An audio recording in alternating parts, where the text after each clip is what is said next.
Would you like to start with a little Mario Golf update, my guy? Yeah, man. It is a game that It's still a game. it's a game that when I got it, I was, we were both pretty excited about the release of Mario Golf, right? Yeah. So it's a game that we wanted to come to the Switch. It's a game that I wanted to come to the Switch ever since the Switch launched, right? Yep. I've been into Mario Golf and that franchise for a long time. So when we finally got it, super stoked, played it, and I really did enjoy it. But I was like, I don't know, like, is it going to have the longevity? And I'll tell you what, I do pop it in there from time to time and play a few rounds. And some of the odd intricacies that the game has, Love it. doing like 3 hole runs and all this like weird stuff that kind of it actually works really well for like the type of play that I'm approaching that game with, right? Yeah, so we can hit some quick updates. We gave it like a tentative 7, which seemed a little harsh because the gameplay was really cool, but they definitely launched an unreleased game. One of our biggest grievances was the fact that the computer AI had no difficulty toggle or anything like that, no sliders, so it was just like the AI was garbage. They were non-competitive. Online launch was very bare bones when it first came out, and they have since had 2 really big updates same day as they are announced generally. And they have 3 new courses now, 3.5, because you can play the New Donk City Pro or Amateur. They have a few new characters, so these were the things that we talked about, like, okay, so we're going to give it a 7, we liked it, we're mad about these things, but because we know there's at least some sights on the horizon of what it could be, we're willing and open. So since then, also, the big deal has been the online play around. You get 3 holes with like 4 strangers, and like it's fun because you all hit it at the same time. So you have these weird little moments of like, should I use my special? You run into interesting etiquette. You have unlockable skins for your characters, so there's some motivation to check in every month. Have you unlocked any of those yet? Yeah, so the first month they gave you some colored Yoshis. The second month, Boo with a visor, which like, okay, I guess Boo with a visor. And then this month is different colored Toads. So like, although I just said it's cool that they're doing this, it gives us an excuse to get into the game. It's actually very quick and addicting gameplay. I actually like it way more than I thought I would. How in the F you come out with this game in spooky season and you don't have a Luigi skin where it's Luigi's Mansion? Like, come on. Oh, dude, I guess that is a missed opportunity. Yeah, so they're tripping a little bit on, like, Boo with a visor. It was like, okay, like one visor, not like different colored visor alternates. And it's like, you could have also done Boo in October for, once again, spooky season. So they're putting good thought into the game, but it could be a little better. And the new courses are definitely designed for more of the speed golf play, which we only kind of dabble in lightly. So for us, that's not a big deal, but if you've been jamming out on the speed golf, then it would be really, really cool for you. And I just appreciate the new challenge and the new courses and all that. There's still no tourney mode, though, bro. I don't know if the tourney mode's ever coming out, but it'd be cool. Give it to me. Just give the OGs the tourney mode. Yeah, I do want, like, that would be really cool. But hey, the online, like we said, has been more fun than we would have thought. Mm-hmm. You can get kind of sucked into that. I went into the thousands with my ranking once. Pretty big deal here. But it's nice. It's a nice little pick up and put down, which is awesome, right? It's definitely been it's a game that I will continue to play for a long time. Yeah.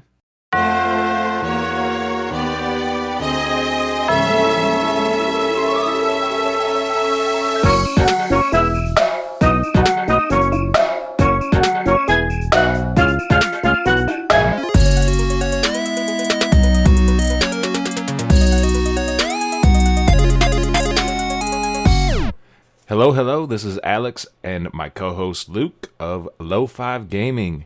Take it away, bro. But yeah, we're talking about Skyward Sword, one of the other big Nintendo re-releases this summer.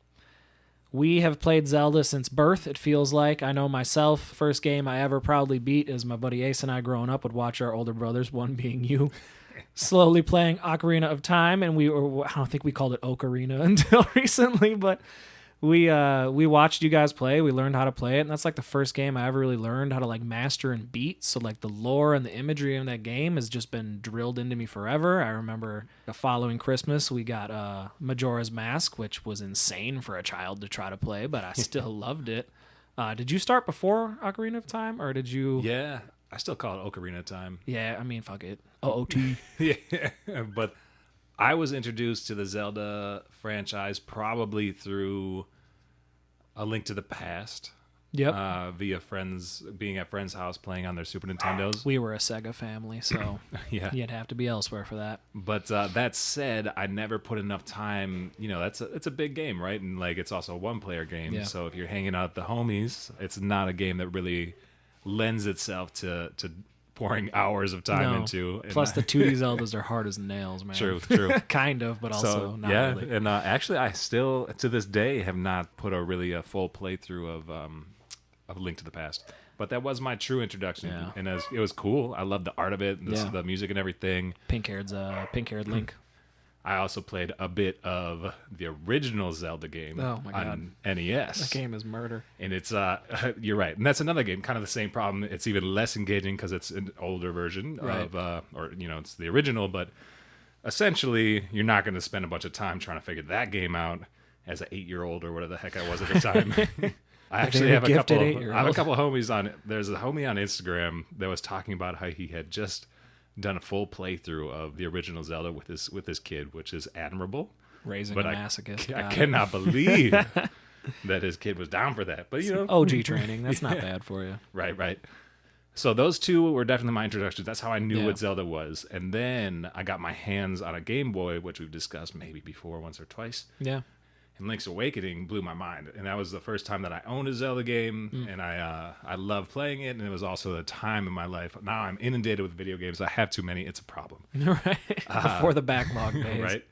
But at that time, it was such like a cool, awesome, fun game to play. It had this crazy story. The action in it was really fun for the time. I don't know. I loved the game, and I would play it over and over and over again.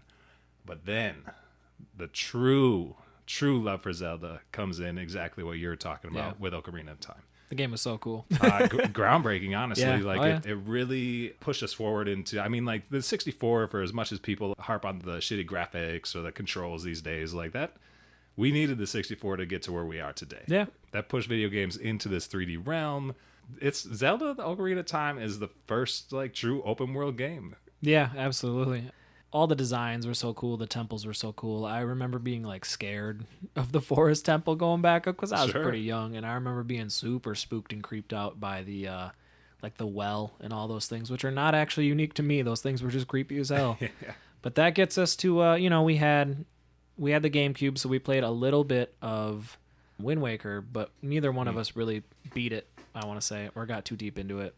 I did not. And then the family, we never got a Wii, or we were like everyone else, never got the Wii U. Right. So we missed this one, Skyward Sword, until kind of up into the release. I actually had a friend borrow me a Wii, and I played Skyward Sword a little bit before that, and we'll get into that in a second. But Nintendo they released the remastered version. There's some quality of life improvements, but it's pretty much the same game with a little bit of a glow up. And it appears as if now, because with Breath of the Wild 2, we have little information, but what is teased is you have this above ground, Cloud City type thing going on. And that very much ties into what happened in this game. You want to move into some speculation about Breath of the Wild 2? You want let's get to that one. We'll bring that back later. But for now, I did play it on the Wii. It was fun. I got all the way to the last dungeon, and then we moved, and I didn't feel like setting up the Wii and getting back into it. So I was actually excited to go into this game, especially with the quality of life features, because I did not like the motion controls. Yeah, so let's talk about that a little bit, because my only interactions with this game have been through the Switch's HD remake, right? Or whatever you want to call it. The remaster remake. The remaster, whatever it is. It's The Legend of Zelda Skyward Sword HD. HD, yep. Super high def. But you know what? I will say, and I played this game with either handheld mode or with a Pro Controller, right? But you never did the motions. I never did the motions. So I was kind of intrigued, but I was like, I might try it out. But, when it really came down to it, I was totally fine flicking the joystick around for the sword. And the only thing that was a little clunky to me was the camera. When you're running around, you have to hold, I believe it's L2 or whatever it's they call it. L1 or the back button.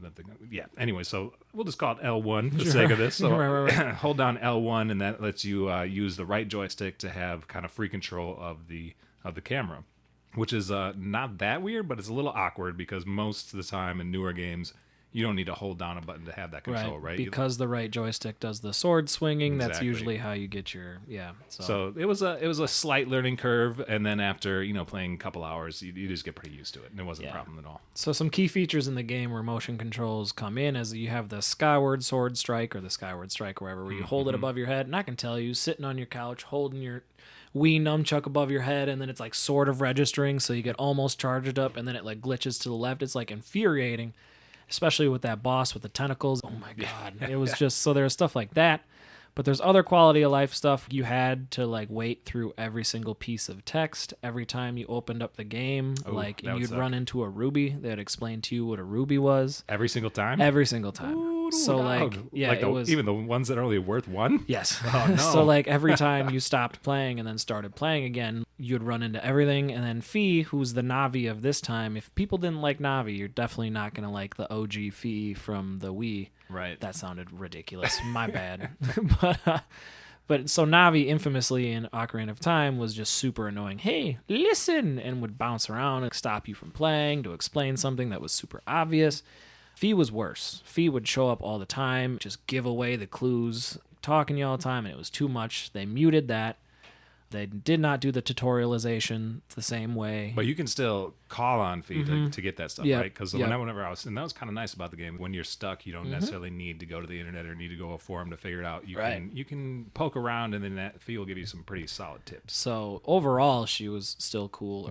Are you saying then though that she would drop those tips? Oh, she'd just come up out of your sword and start talking to you all the time. I was like, please stop. Glad they moved on from Yep. that. So all those things were sweet. Kind of brings us into like what we actually liked about the game, its strengths, so forth.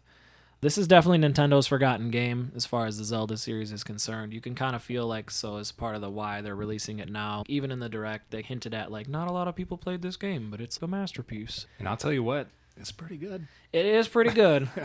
So because the Wii U was kind of a mess and the Wii was kind of at the end of its life cycle, it didn't get a huge amount of praise and it kind of had some mixed reviews. A lot of people said it was too stuck in the Zelda formula, but that's actually a huge reason why there has a very strong community behind it. Yeah, that might be why it sings. It is the Zelda's Zelda game. When I was playing it, especially in the beginning hours, it's a love letter to the 3D Zelda formula. Yeah, and speaking of those beginning hours, man, I played Breath of the Wild, but I hadn't played this game, and it was amazing and super fun for me to enter this game and see all of the aspects that were pulled into Breath of the Wild that I thought were groundbreaking for Zelda in Breath of the Wild. For instance, the stamina meter is like one that really makes a lot of sense. There's like, what else is it? There's some base like crafting, weapon upgrades, and things like that. So you have to collect these little items and bugs and things like that from around the map. Like how much time do you spend swinging around that little net? Oh, dog. More than I'm proud of. I caught so many tumbleweeds. Yep. Tumbleweeds and bugs. So that was like kind of the things people like too. There's a lot of charm. It's got like that kind of anime feel to it. Yeah, the art is a lot different than from other Zelda games as well, which is interesting about this game. And I think it's cool. And to be honest, dabbling in other Zelda games and then entering on the outside looking in, I always thought the art on this game was kind of whack. I was like, I don't know, why did it go that direction? Yeah. But now I don't think I would say that. Yeah, playing the game, it's being cute, involved in the whack. game, yeah, I'm about it. Yeah, it's like impressionism painting or something like that is like the quote unquote motivation behind it or like inspiration. Yeah. It's really cool. It's really anime like. It's very like charming and cutesy. Like you're in this little like teen night academy to start the game and you got Groose. Shouts out to some Groose. Do you like Groose? Love Groose. The internet loves Groose. I'm not sold, dude. I love to, I could either hate Groose or I could just love Groose and I just trollishly love Groose and I think that's what it is. Like he gets his redemption arc. He's a big old boner his to redemption start. arc's not even that good. He just like decides to do some stuff. I know, but like Groose came a long ways, man. Whatever, and he's important. I guess. But anyway, Groose is a big boner, and you're like arch nemesis to start the game. And he's got that stupid haircut. That's part of the charm, though. He looks so stupid. A lot of these characters look kind of cursed, sort of horrifying looking. But, it's a very charming game. You got the overworld where you finally get off the island. We don't need to give out too many details, but you get off your little island in the sky. You fly around on your little loft wing. That's another thing when it comes to quality of life with the motion controls. You're out there fanning your hand, looking like an idiot to get any elevation. Just love to just hit a button for that and swoop around. And the motion controls had me thrown for a loop on that one for a long time and made the traversing of the skies super miserable. Sure. But so let's cool. talk about that real quick. Yeah. Though. So the Loftwing is your big bird. Big old bird. Which is kind of like your horse in Breath of the Wild, right? So like that was another thing. Yeah. I was like, oh, you can fly this bird around, and oh, it has these like you hit the button, it doesn't run fast, but it flies faster for a second. I was like, oh, that's totally like the horse mechanics. Yeah, it's very much like Aponia from OOT in the sense that there's like some sort of a spiritual bond and connection to you and your Loftwing. But Totally. you know, you got your classic Zelda trope where, you know, you gotta save the princess. Of all the Zelda games, this is definitely like the horniest between the two of them. Yeah, like So, and I'm not alone on that one either, but there's always Zelda. You kind of have to, or you assume that the two have like sexual tension, or like even that they're you like, kind of meant to be- impose it. They Yeah, they kind of right, lead right. you there, but they're never very overt. To be fair, it's more like childlike super hard crush Yeah. mode on this one. which is cool though. You know, and is it's kind of cute, like because it's almost like this game sets the groundwork for the Zelda lore, like Yep, the most 100% explicitly, does, yeah. right? So Yeah. it's actually telling a full. Why do we care about Link? Why do we care about Zelda? Yeah, Like, which kind of definitely plays into its strengths. Mm-hmm. So like just the thematicness of this game, it's very cool. When I said it was like the Zelda's Zelda game, like even though the games are kind of open world for the most part, they are very linear. You go from dungeon to dungeon and Mm-hmm. you slowly progress through different items. You definitely do that in this game to a fault. It gets a Yeah. little stiff at the Yeah. end.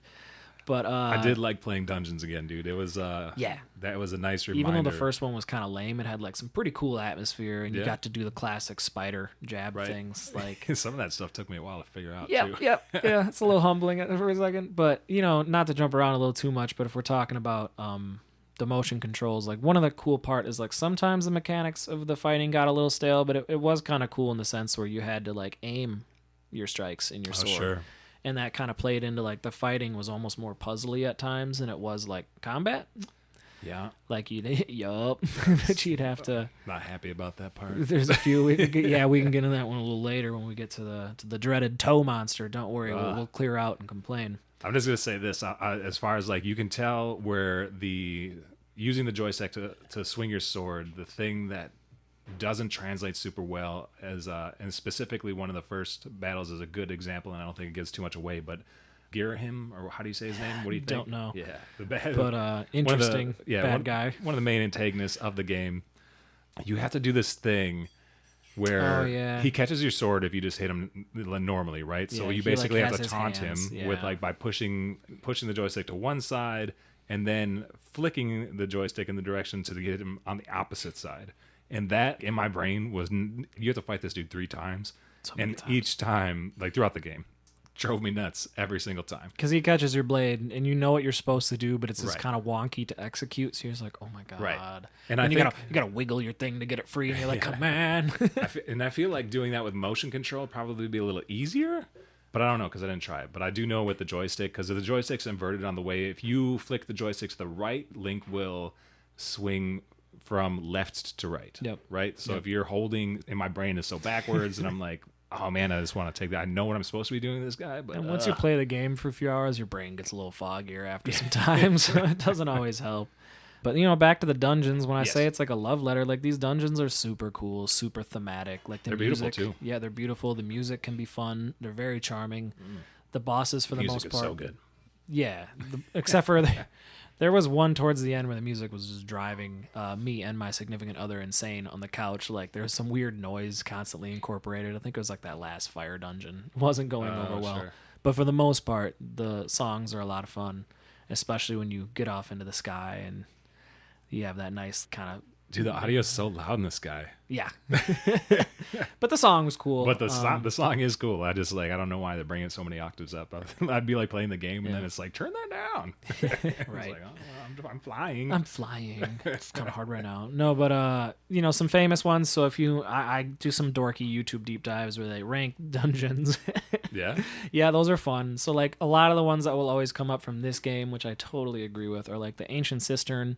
That one was cool. It's like based off of like an ancient like Buddhist poem or short story, and it's just like super cool. And the artwork in there is really cool. The mechanics of the dungeon itself are like super gratifying in there. So I loved that one, and the boss is one of my cooler Zelda bosses ever. And then right after that, you had a bit more aggravation with the pirate ship. I hated the pirate. But the pirate ship and the sand seas and all that are like Some of the highlights of the game for a lot of people, including myself, other than the tentacle monster boss, which was actually way more fun without the motion controls, but the whole like mechanics of the ship and just the artwork and fighting skeleton pirates, like it felt very Zelda. It felt very cool. It felt like a very fun, fresh idea. And yeah, you wanna air out some grievances on the pirate ship? I'll tell you what, dude. The pirate ship was cool. I think the time mechanics that are brought into this game are really interesting. They do that in a really interesting way. And here's what I'll just be honest, dude. What happened is I had like a really strong stint where I was playing this game, and then I shelved it for a while. And then I brought it back, and I was at the pirate ship, and I didn't know what was going on. And I was like, I am just over this pirate ship. If I would have done it in one foul swoop, I think it would have been just fine. But because I was like trying to remember where I was with these puzzles and like where I had said, like it just didn't work out. Trying to pick up the language again, which we talked about before with the whole Zelda thing, or you maybe have mentioned this to me before. Never start a dungeon, or never like start a dungeon in the middle of a long playthrough. Like always keep it for a fresh. Right. Yeah, like you pick it up and then you do the whole dungeon in one. So anybody that's gonna go into a Zelda series, just like if you don't have it in you for a solid like hour and a half of gameplay, don't go into the dungeon. Like, because you don't want to pick like where was I, and right, and that's what happened to me on the sand ship, dude. There was just too much going on. And then to briefly explain, the mechanics are you get like these time crystals where you hit them and they have this radius, it puts it kind of back in time in like a trippy type of way. So like it'll be like a dead sand pit, but then you carry the stone over there and then it's like a sand trap or something live, and it's kind of hard to explain verbally, so I'm not gonna bother. But to kind of go off of your complaint there as far as picking up the game and like shelving it for a while, that the hate is true. So to get into the hate portion here, like what we don't really like, the game is bloated in some key points where you think that you're moving along at a pretty good rate, and then all of a sudden it kind of comes to a very jarring stop, and you're doing a lot of like menial fetch quests, or like go fly to this place and sometimes do this I'm not dumb for that thing. stuff. It can be fun to go back into the strengths. Like sometimes those cute little like the gratitude crystals with that little monster you're trying to free, like that stuff's hilarious. Doing those things and helping people out in the village and the little stories that you get in between dungeons, those are really cool. Part of the storyline is you have like these 3 distinct biomes that you go into. So the overworld is the clouds, and it's your also little super Zelda-y. Yep, going back to old places with a new look, but they kind of go back to the same well too many times. Yeah, but they did. I agree with you 100%. Yeah. But I will say that some of the changes they made were really cool. Like the way that they have you revisit these places. Like for example, the like in the forest. What do they call the forest? I don't know. Whatever. Yeah. But it's flooded. Like the last time you had I to hated go there. That though. Yeah, it's kind of sucked, but it was like.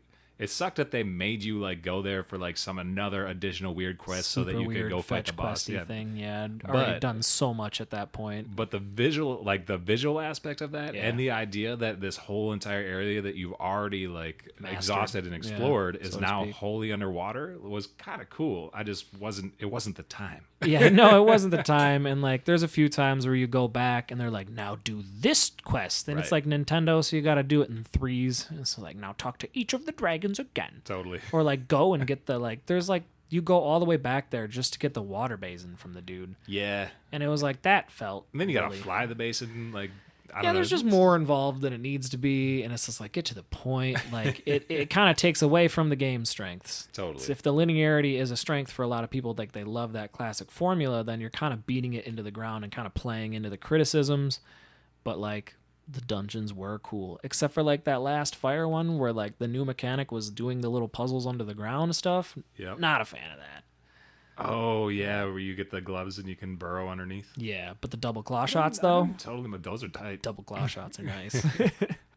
And then let's get to the biggest grievance in the whole game: the toe monster. No, okay. No. Yeah. We can tease talk the about toe monster one last time, and then you got one more point, and then we go into the toe monster. I do have a question for you. Sure. Skykeep, the last dungeon of the game. Yeah. Did you do that all by yourself? Yes. You did? Yeah. It was kind of annoying. It's not hard. It's just a little tedious.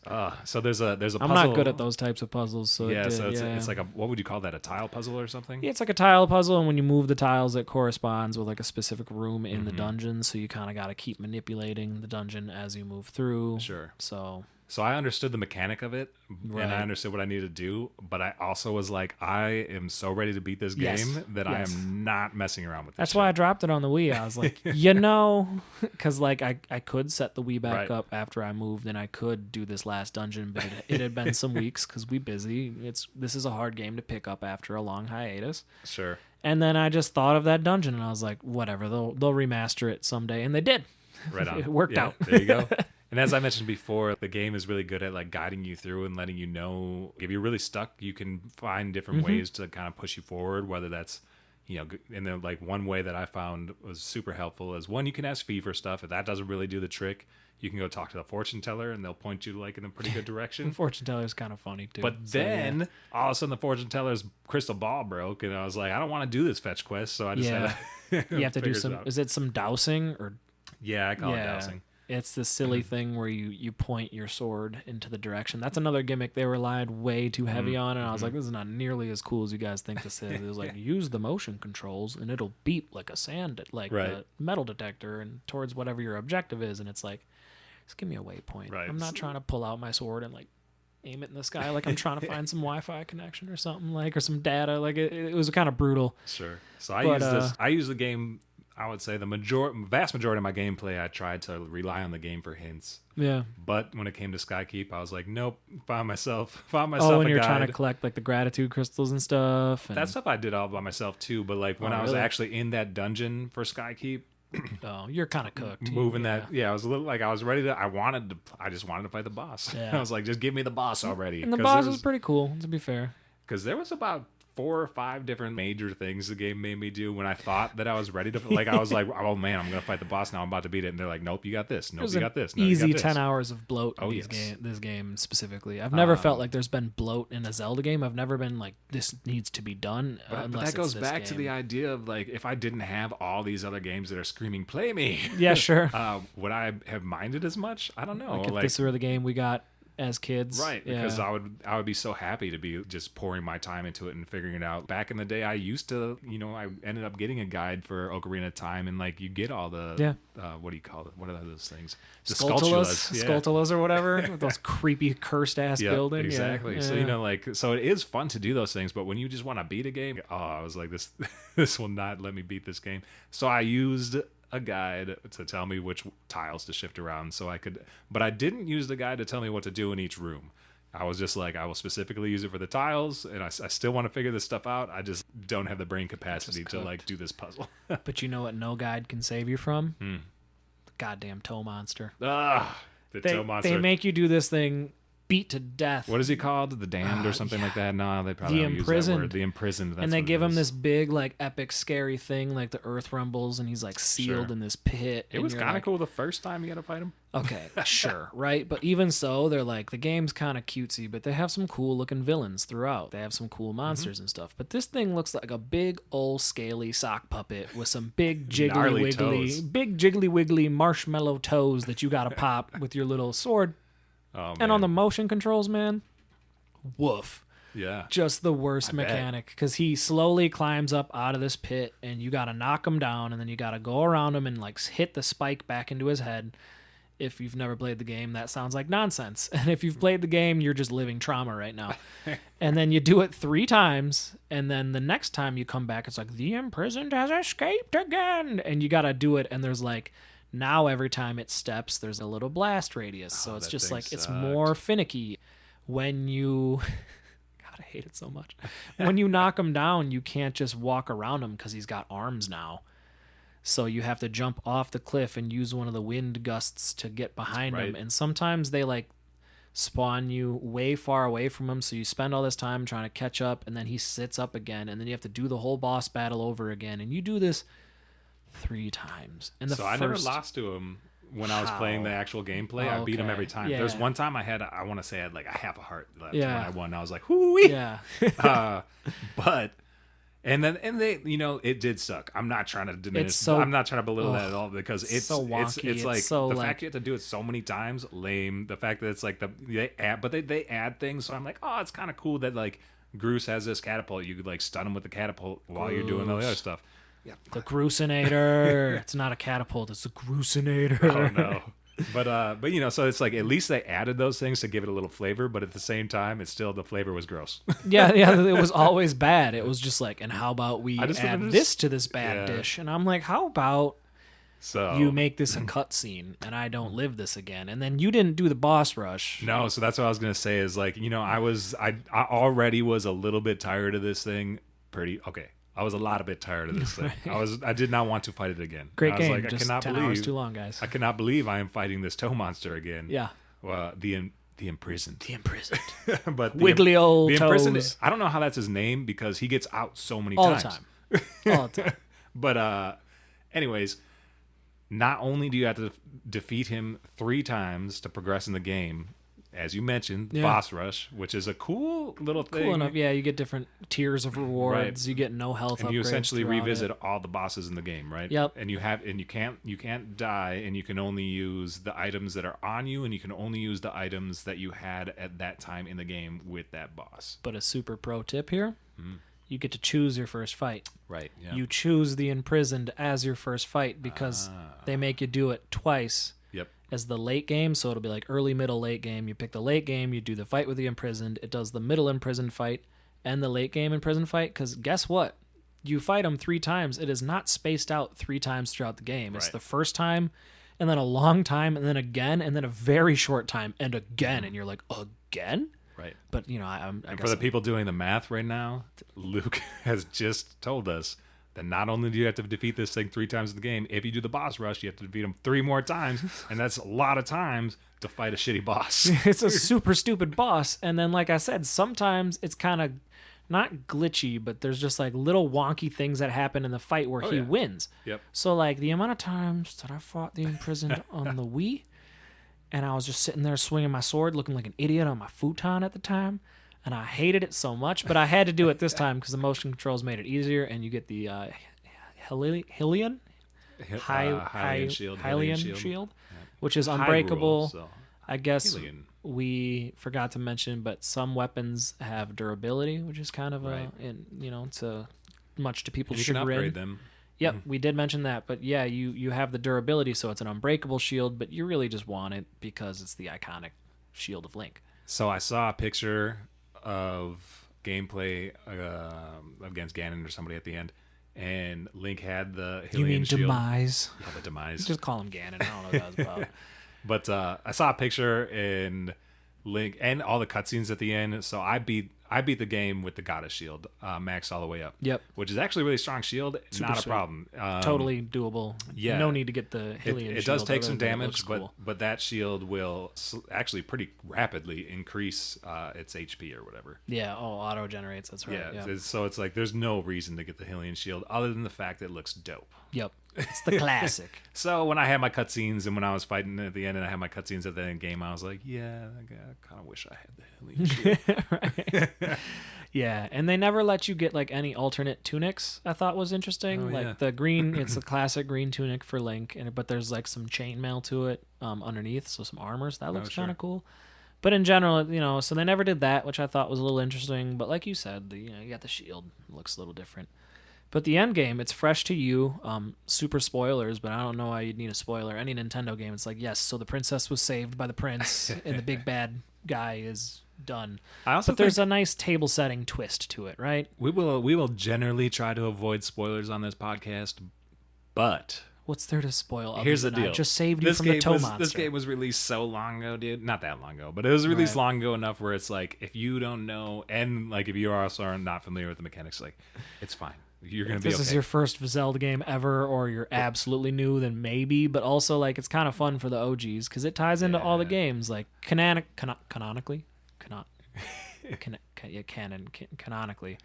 it is the start. Yeah, you can edit that to make me sound like a human. I'll repeat that a few times. Right.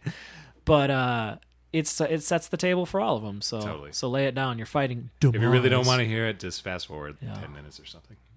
Yeah, right.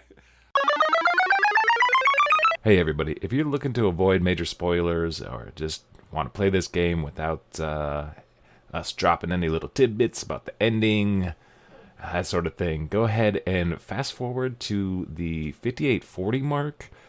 We pretty much finish up our Zelda talk around then. You can jump in there and we will be chatting a little bit more about the other stuff we've been playing.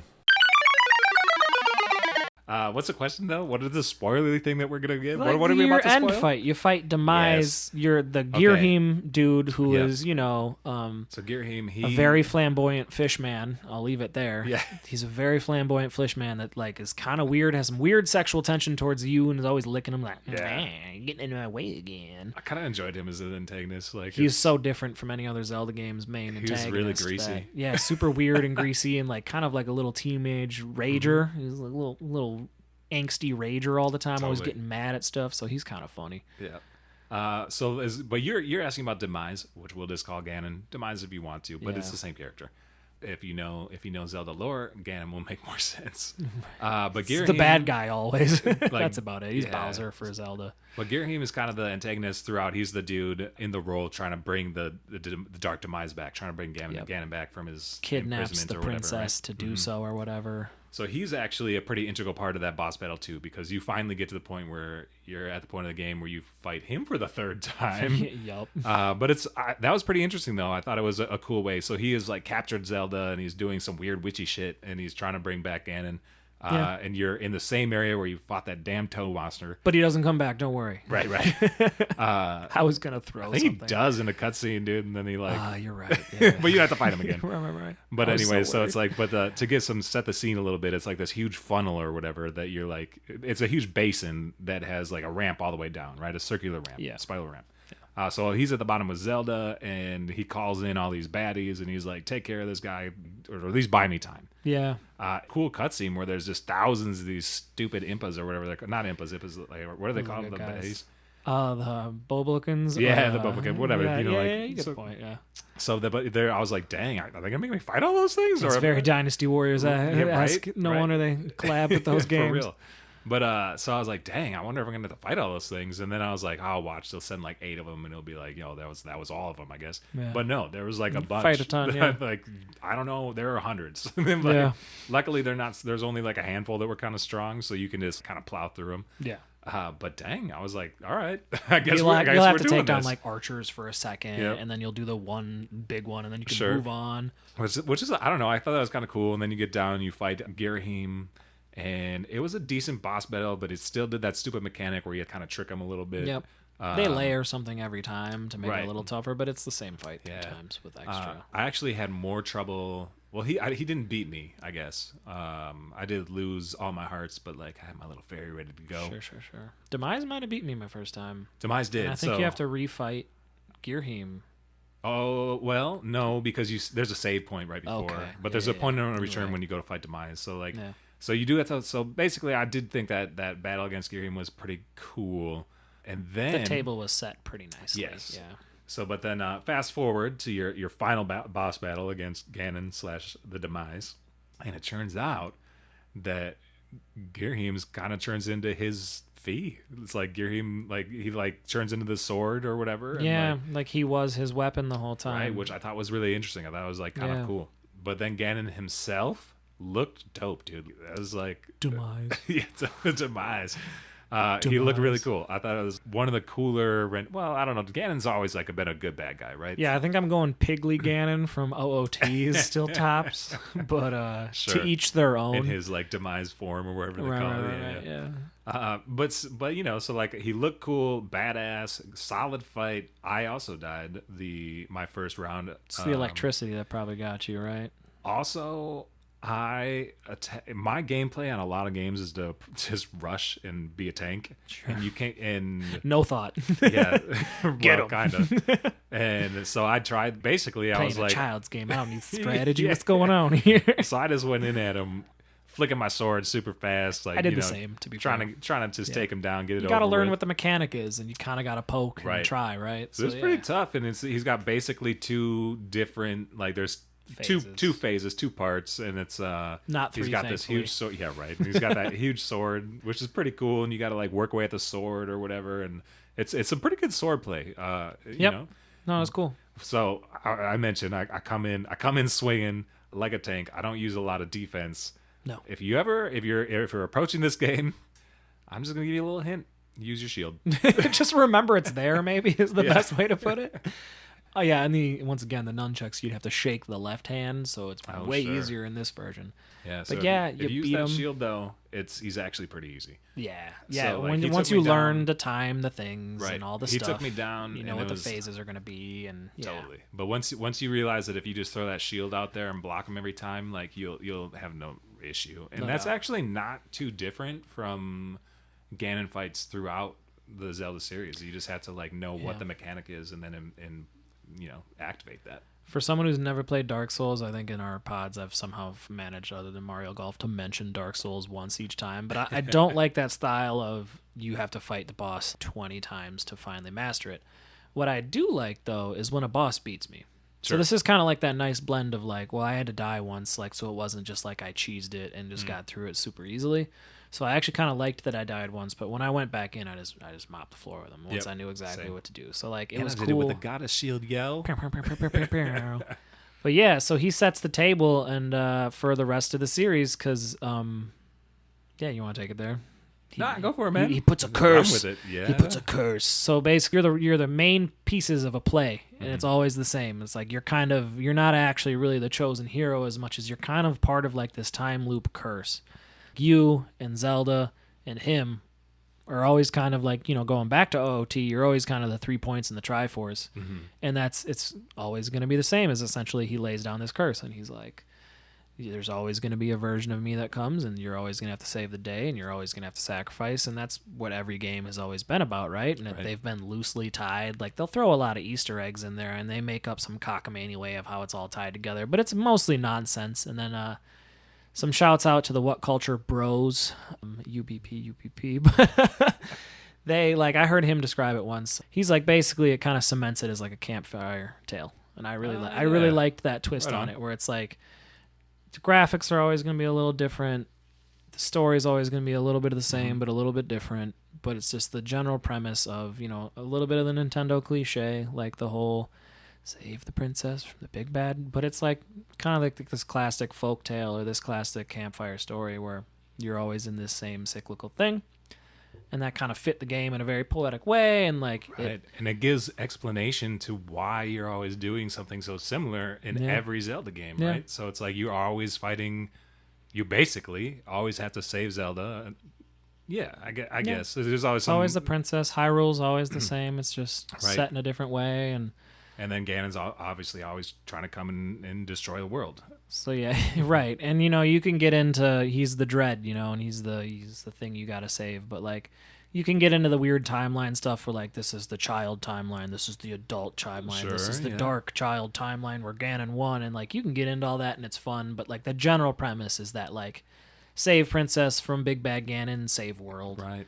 And, it was interesting here similar beats too, along the way. Because in his little I'm a big bad boss that's dying monologue, he includes something about their bloodlines. So he basically talks to this cycle that you're speaking to, and says that it's going to happen throughout all of time, throughout their whole bloodlines. Yeah, which I thought was interesting, because Shakespearean for sure in a way. So it gives a little bit of like, okay, so I'm not always necessarily, and which makes you maybe come to these conclusions if you played something like Wind Waker. Yeah. Where Link is basically a totally different character. Yeah.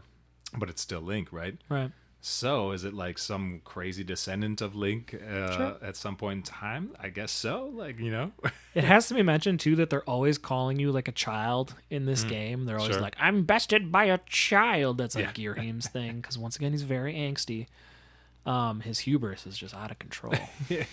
But it's just so funny that they're always like, wow, so crazy for a child, but I'm like bigger than most dudes out there, and you're like kind of swole and like swinging around with swords. Like I forget that he's supposed to be 12 or 14 or something. I think it plays into that idea too, like because when you start a game, when you start a Zelda game, it's I don't want to call it RPG mechanics because it's not an RPG, right? No. But there's this idea of getting better over time, right? So you definitely have to go power up. Right. Before you can take on this big beast of a demise in a Metroid-ass way. Yeah. Right. So I think that plays into it a little bit. They are still viewing you as this very green, in this case, Sword Academy, student. Against all odds, the underdog, all that, all the cliches are kind of baked into the whole campfire tale. So yeah. Right. Super dope though. I'm glad I finished the game. I Yeah. think that if we would have talked about this without me finishing, it just wouldn't have been as exciting for me. Yeah, which is why we almost cut it, and I was like, just beat it. Like it'll be slightly better. From the toe monster and like the 10 to 15 hours of bloat, like I had like some mixed reviews on it. And then when you get to the final little boss, like you're also fighting on like some sort of ethereal plane, which I sort of understand what that word so means. many screenshots, bro. Oh dang. But yeah, it was kind of like a cool epic battle. Yeah. And then the whole thing kind of came together in a nice way. So this is truly the game. One great way to describe it, like I've been, to say it for the third time, it's a love letter to the formula. Mm-hmm. And it's kind of like a goodbye to the formula because it definitely it crawled, so the Breath of the Wild could walk/run. And Sure. Interestingly enough, I beat this game and I had some time in between these tapings, and right after this game, it just made me develop such an aggressively strong itch to play Breath of the Wild, and I jumped right in. And in the funnest way, I dig that. it's such a playing those games doesn't really matter which order you do, in my opinion, because they play off of each other in kind of a brilliant way, like that break away from the formula. So when you're playing Breath of the Wild, it is the answer to everything you complained about when you were playing Skyward Sword. Sure. Like you're always in control. You're never just like bored. You're always just goofing around, flipping over the next rock. And then you see the things like the stamina bar slowly depleting and like the craftables and all the cool little things. And you're super into all that. And then you get to one of the divine beasts and you're like, this is kind of cool. I understand why, like, nostalgic for those dungeons. Yeah, like people get a little out of pocket when they're complaining about Breath of the Wild being boring and each environment looking the same. I'm like, there's insane things you can find on that map. It's the greatest game of all time. Pretty hands down. So far. I mean, Ocarina of Time was my favorite game of all time until this one. So like, yeah, until they remaster it maybe again. Maybe just when they really release Skyward Sword, we can take out the toe monster as a quality of life. Just get rid of them. Just get rid of the toe monster. Just make it a cutscene. I think that's super interesting because I definitely, when I first started this game, like I was nostalgic for Breath of the Wild, right? Because I was seeing some of those, like I was saying earlier, I was seeing some of those implementations. I was like, oh, that's actually was introduced here, and I really loved how that worked in Breath of the Wild, and here it works okay. Yeah. But it's funny because after I finished this game, I actually have a stronger urge to go back and finally like revisit Ocarina of Time and Majora's Mask. Well, we'll definitely get to that before we're done. I just kind of want to finish up on some of the last thoughts as far as like they just pair together so well. When you're in those divine beasts, the whole concept is really cool how they're manipulatable.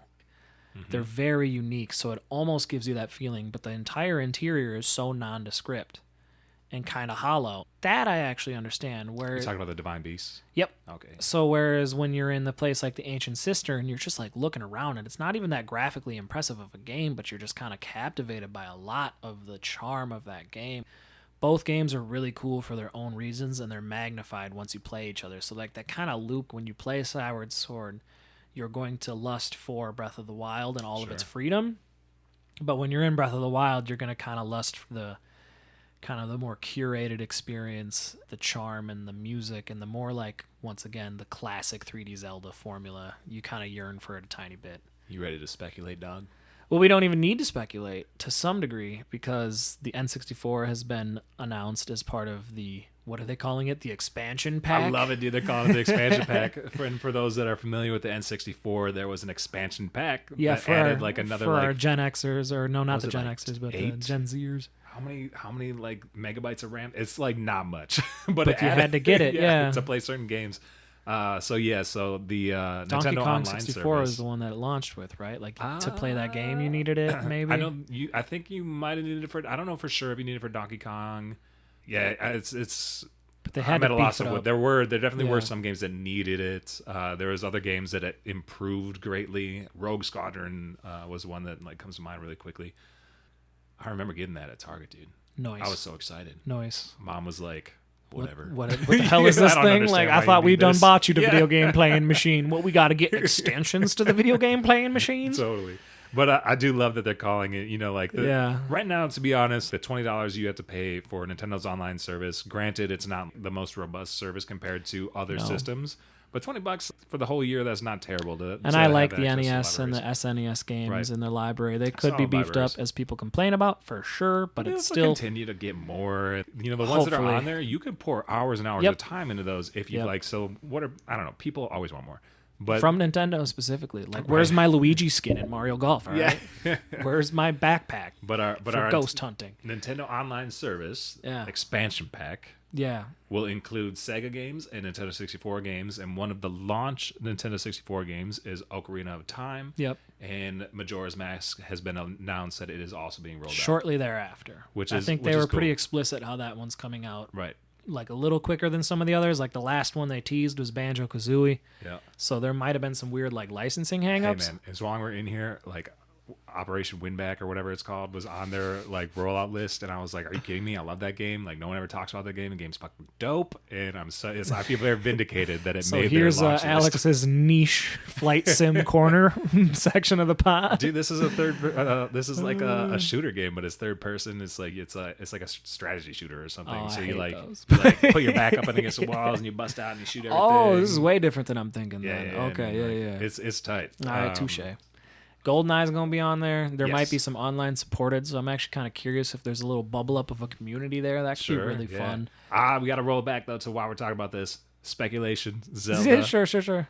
We want to play those games, and we've wanted a way to play those games, so we're super happy. I think I might play it on the 3DS though, because I have both of them for the 3DS. Okay, so I'm going to try that. But I do think that you should revisit those. I also have them for 64. I've been itching to play Majora's Mask specifically. Right. I've only beat it once, and it'd be fun to go back as an adult, because like the lore of that game and the spooky ass vibes are like unmatched. What a weird game! Like super weird. I made a joke to you. Skyward Sword feels like it was made by like a fan group who just loved the formula, so it almost feels like an homage to the Zelda formula, where like Majora's Mask feels like it was made by some wacky modders. So it's like, it's delightful. But yeah. But dude, like the speculation I want to talk about though is we got Breath of the Wild 2 coming out next year, maybe confirmed. My guess is 2023, but we'll see. No way. I don't know. I thought they said it was 22. But it could be 2022. Any I'll take delay it. Would send it but there. I think that they like. I think they're greasing holiday the gears. 22. I think they're greasing the gears with Skyward Sword. They gave us that, and now that they're giving us some online that will include Ocarina of Time, you have to like roll that out anyways because it's one of the greatest games of all time. But I also think that maybe they're trying to shift the mindset of the folks that were introduced to the Zelda franchise through Breath of the Wild for the inclusion of dungeons. Yeah.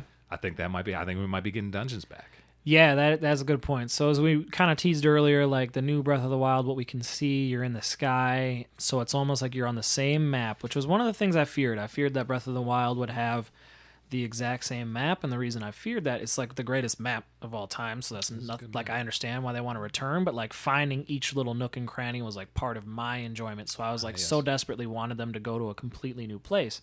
But they're taking it to the sky, right? But it seems like they're layering things, so there might be an underground element, and there certainly is an above ground element. And we're throws thinking, it back to the Skyward Sword deal. So we're kind of kicking around the idea that they kind of listened and they're like, all right, so we created this game that's almost universally loved. And one of the only hang-ups anybody has about this game is weapons durability. I think it's fine. Y'all can settle down. Dude, I don't know. When you're really grinding, though, and like, it's like you just need some swords other than Master Sword that don't break so easily. Yeah, I mean, it would be cool, like the ones that you get for beating the Divine Beasts and part of the storyline. Those shouldn't break either. That kind of would rub me the wrong way. For the most part, it's fine, other than when you want to play in Master Mode, and I'm like, this is broken, because I can't go through 4 swords to defeat one enemy. Like, that was stupid. Right. But anyway, some of the complaints were like, you're not having that classic dungeon formula, like the Divine Beasts, like I just previously mentioned, almost scratched that itch, but it left you wanting a touch more. The shrines gave you the dungeon puzzles. Yeah, but they always seemed, it was like, some of them are so fun. Come on. Yeah, I'm not hating on them. I just don't think that they're definitely not a replacement. So. Well, that's fair, right? The theory here that we're kind of spitting back and forth is that in the sky we're going to have some proper atmospheric Zelda dungeons that the OG fans will be super proud of. So, yeah. I also think that, you know, like a good example we brought up earlier with the forest being flooded, like I wonder if they'll take that idea and really revamp some of that stuff on like the a ground. dramatic alter to the landscape. Yeah, like maybe there's I I don't know, volcano erupts or something, and it just Yeah, changes Death a Mountain. bunch of stuff, Yeah. you know. So One of my dreams before we're done is that they just troll the mess out of us. Like, there's some theory that you play as Ganon for some reason. You can look into that on your I own. heard about. I don't know where I picked that up, but I've heard that as well. But my ultimate dream is that you would set up a game where everyone thinks they're playing as Link again, and everybody gets real mad, like, when will we play Zelda? And then you actually have Link get captured and or like in a death mode where like in the same way that the princess is always held in like a crystal or something ridiculous. Yeah. And then you have to learn entire new mechanics because like if you think about it, if you're going from Breath of the Wild 1 to 2, what's the purpose of me going back into these shrines? What's the purpose of me getting these buffs that I already got already? Maybe. I don't think they'll do this, but like it's a cool idea. So I'm curious what they do with the main character. If you are Link again, is Zelda in danger, or is she just kind of like Impa more so, where she leads you in different directions? Which Skyward Sword tells us, more spoilers, spoiler alerts, but Zelda is the goddess of time. There you go. Which is interesting. There you go. That was never explicitly told prior to Skyward Sword. I don't know. Oh, word. There's obviously a connection there, but I don't think that there was like. I could be wrong here, but I at least did not realize that she was the goddess in human form. Yeah. And I also want to throw it in real quick on this whole speculation thing and building off of what you were just talking about with the whole mechanics. Is I thought it was very interesting when they rolled the credits of Skyward Sword. There's cutscenes behind the credit roll of Impa and Zelda and their journey throughout your whole time in adventure, right? It's kind of the behind the scenes what they were doing. You know, they would get somewhere and, you know, like, I don't know, whatever. Even back to OOT, like she was training and she was the Impa in that game. Like she was with them over the time. So they've had, like, part of the complaint is like, you know, equality and just like general just not having male saves woman, damsel in distress. That's part of it. And another part is like, they got a lot of meat on that bone. Like you could make a really cool game from those concepts. So it's like kind of like this missed opportunity combined with the fact of like, if I'm a female gamer and I'm like, why am I always dumb blonde dude saving girl in trouble? Like it's kind of silly, but yeah. Turning this into a complete spoiler cast. Nice. Impa is grandma, dude. Dude, Grandma's I know. Impa. And that it was so surprised dope. no one. It surprised no one more than Groose, It was so who obvious. has a fun relationship with her, to say the least. Yeah, it was one of those obvious things that I was like, yeah, I guess that makes total sense, but it still made me super happy. I was like, oh yeah, duh. The game gives you nice little cute moments. So, Some final thoughts is in this year of the 35th anniversary. Mm-hmm. Please just give me a way to play Wind Waker and Twilight Princess on the new console. They've solved almost the whole equation for me, except for those two games. I'll tell you what. So give them to me, come on. The fact that we got this one makes me feel like we'll probably eventually get both of those. Just the way that the way that like capitalism works. Yeah, like but money is to be had. Right, but I do feel like now more than ever, an audience will be ripe for Twilight Princess. Yeah, you know, so that's cool because that's one of the only last Zelda games that I have no. Yeah, that's the only one I have affiliation with, I guess. This is the only one that I've like 0% played. Really, I think I played 10 minutes of Twilight Princess. Whereas Wind Waker, as a kid, I got caught somewhere and I was pretty deep.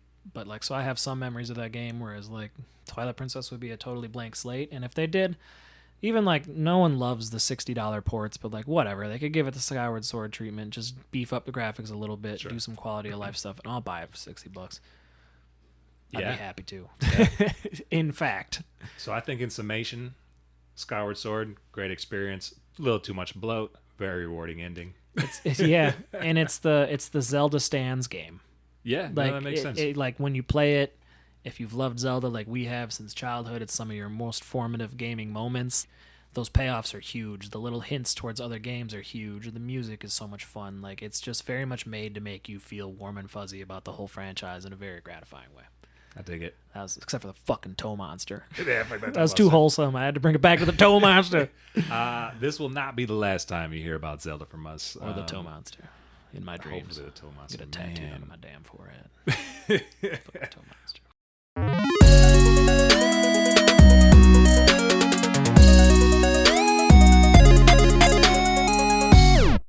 Dude, stop fucking with Burger King. I'm trying to get the king money. I don't know if I've ever heard them on a podcast sponsor anybody, but they're try-hardy. They might.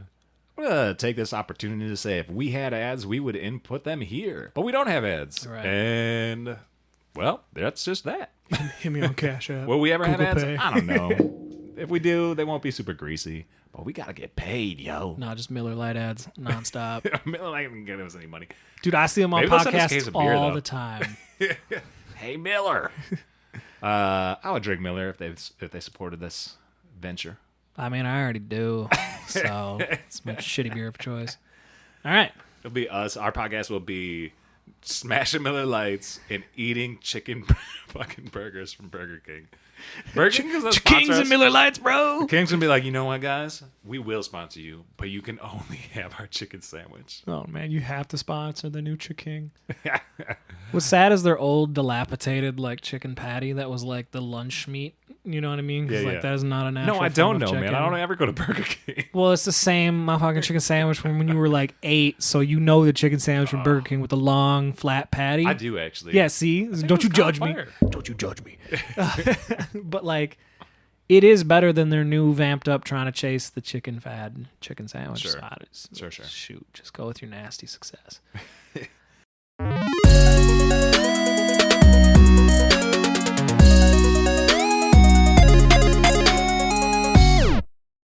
All right, dude. What else you got going on? What else is good? So as I mentioned, I played the Breath of the Wild for a good long time right after this game, so that would have been the game I'm currently jamming on. And then I relapsed back into my Madden addiction, not proud of it, but it's just soul food, man. It's just home cooked. Do you have any problems with 2022? A lot of people are mad at it. It's fine. It's exactly what I knew it like. So people are like, ha, you bought the same game. I'm like, yep.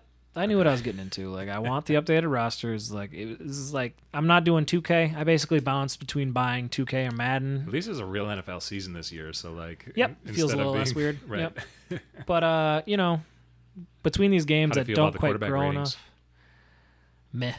I just trade Kirk Cousins the first thing I do in my franchise mode, always. But whatever. And there's some goofy stuff in there. So Madden, that's been fun. We're both looking forward to Dread. And then just a little baby recommendation. We haven't even talked about this yet somehow. I talked to OG Aaron, Star Wars guy, about it briefly. He didn't even know about it. Have you seen the new Star Wars Visions yet? Do you even know about it? Star Wars Visions? Yeah. Something like that. Hopefully that. He can edit it. I don't think so. Dude, you got Disney Plus, though? Yeah. Oh, yeah. It's like an anthology series, not which watched it yet. I briefly was reminded what an anthology series was, which is where each one has nothing to do with the last one. They're just little short stories. Okay. Basically, Disney, the overlords, handed off their IP to some famous Eastern, specifically Japanese, anime studios, and they let them cook. Oh, cool. So I'm only like 2 episodes in, but they're very different from one another. Each episode's going to have wildly different animation. And the first one is like this Ronin, like samurai, like story, and it's like partially colorized, but like more so like black and white. Is super cool. Like, sounds dope. Star Wars absolutely, stories? yeah, absolutely slappers. And then the second one's like this super like semi-childish kind of like punk pop band, like has to perform in front of Jabba. Oh, funny. It's awesome. Oddly wholesome and like a little childlike, but like it was a really cool contrast from the first one. So like I'm kind of out on like the greater Disney machine and Star Wars. Like I'm not out here actively hating on the movies, but like they just didn't really, they make them for everyone and they make them for children. I like the weird nitty gritty stuff. Like obviously the Mandalorian's cool. And I like when they do stuff like just some goofy, like take a shot on some smaller stuff. So Did you watch Mandalorian? I have. Yeah. I finally finished it. Okay, But cool. yeah. It's really cool. So I look forward to watching those. And then, yeah. Right on. How about dude. you? What Man. 50 small games are you playing? So many. I'm not even going to hit them all. But I will say this. I'm very proud to have finished Skyward Sword, and I no longer have to feel any shame or guilt about straying and playing other games, because now that I've checked it off and we can talk about it, I was like, all right, I can finally play without any cloud over me that I should really be finishing obligations, Skyward. quote unquote Skyward obligations. Sword. Yeah. That said, like there's a handful of different I got that 8-bit do arcade stick, and that thing's dope. Have you talked about that on the previous pod? I think I had just gotten it, but maybe I didn't. You want to hear about it again? We can make it brief. I've got this You can dope cut this out in case arcade you've done stick. it. Yeah. It's great for the beat 'em ups, the smash 'em ups, Exactly. the little flight games, whatever you call those, where you're shooters, the shmups. Yeah, shmups. So I've got a handful of different shmups that I mess with. couple different beat 'em ups. Calling it a stick is also, that thing's bigger than a shoebox. Well, the stick is the joystick. You're right. But just so the the listener at home knows that Sure. we got multiple buttons. It's like the arcade stick with like, it's pretty robust. Yes. So that's been, there's a handful of different games that I've been throwing. What I do is like, I've mentioned this before, but I'm like a wish list guy, so I'll throw things on the wish list, and if anything goes over 50% off, like I'll swoop it as long as it's like reasonably priced. Shouts out to the Untouched back catalog. Continue. Oh yes. But so there's various different shmups that I've been playing. There's a game called Ali Ali that I like to throw on. It's very like cathartic and like, I don't know. It's like a hard game, but it's also like one of those games where you get in the flow state. Yeah, so it's a skateboarding game. Kind of like those lo-fi games I keep talking about, where the music's like kind of cool, $3, bro. So I was trancy. like, It was fun for the little grueling 20 minutes I picked up. I suck at it. Yeah, but as far as actual like games that I put some solid time into, nothing outside of Mario Golf and Zelda. I would say a lot of dabbling in like a lot of those little smaller things I was mentioning. Yeah. But I also have been revisiting my Sega Genesis games. Hit him with that loot box. Yeah, so I was feeling a little froggy one day, and I ended up bidding on a 130 plus lot of mystery Sega games. A lot of scared texts from Alex deep into the night being like, what if it's just FIFA 92 and there's just 17 copies of FIFA 92? And there were a lot of sports games in there, but that was to be expected. But I went through and I picked out a whole bunch that were really dope and added those to my collection. So it's been fun to rifle through those with my. We got some Sonic and Knuckles. Yeah, dude, Sonic and Knuckles. We got like some Mortal Kombats in there. I was here for the Jam. We were gonna cut the pod, but Alex didn't finish Zelda yet, so we just we played a bunch of Sega. We just had to unbox these and look at all the games and play them. It was a brutal day, but yeah. So I picked out cool the ones X-Men I wanted. Ones. What's that comic one I really like? Comic Zone, which is really dope. That's super a cool cool game. artistic concept. Thought that was really fun. So I've been messing with that. I also, and what kind of sparked that is I ended up getting Analog's Mega SG, which is FPGA technology. Basically, they have built a Sega from the ground up. It skirts all the copyright issues that you would have. Swag. But it allows you to connect it to, like, for instance, in my case, I keep it connected to my PC monitor, but you can connect it to your HDTV. Yeah. It lets you play the actual cart as opposed to creating an emulated version of that game. So a lot of these other systems that do similar things will essentially take the cart, upload an emulated like ROM version of it, and that's what you're playing. So like this actually, it's like not a big deal, but these nerds like myself like get really stoked that you're playing the actual game. Right. So I've been doing that, popping those in, playing a lot of different Sega games. I also have... Pause. This man thought that he could just clean these games and not blow into them. So he starts to have a panic attack when he pops in his brand new little toy thing he just explained, and then we unbox it, and he's like, he's pretty excited because these games are actually worth something, and there's like cool ones in there. So he tries like one of the coolest ones, and it won't start, and he's like, I'm just gonna put this one aside. I'm not gonna Skitchin'. What a goofy '90s game. That's another niche game for me, probably, but I was stoked about it. But anyway, it wouldn't work, and then you're sitting there and you're trying not to show that you're like a little panicked. You're like, what?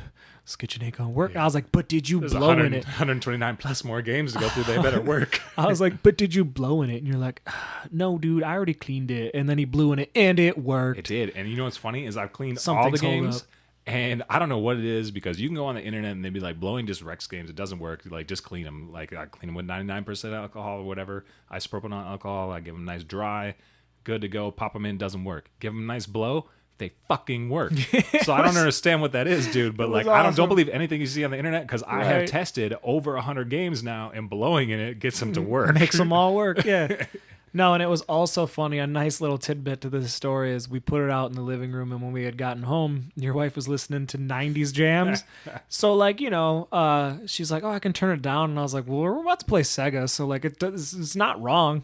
So it was a nice little twist to the hang. Went with the vibe. Got the 90s vibes with the 90s Sega vibes and all the goofy stuff. So yeah, and as mentioned before, it's kind of just like, I feel like life's a simulation, dude, because everything obviously just revolves around me and you for yourself, I'm sure. But I think it's like, super well, weird. you sometimes, I suppose. My point is like crazy that I just like massively upgraded my Sega collection, been getting back into Sega, and then Nintendo's like, hey, by the way, you can play Sega games with our new expansion pack. Yeah. It's like, who's watching me? What is happening here? Like, how do you have so many of my desires, but we still don't have the GameCube games I need?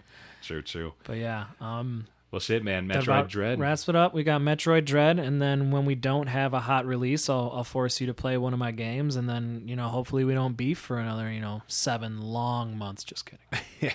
All right. Till next time, y'all. Peace.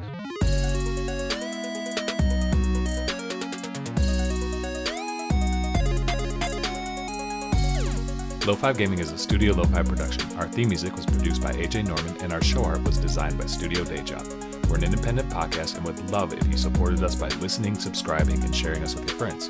Visit us at lo5gaming.com.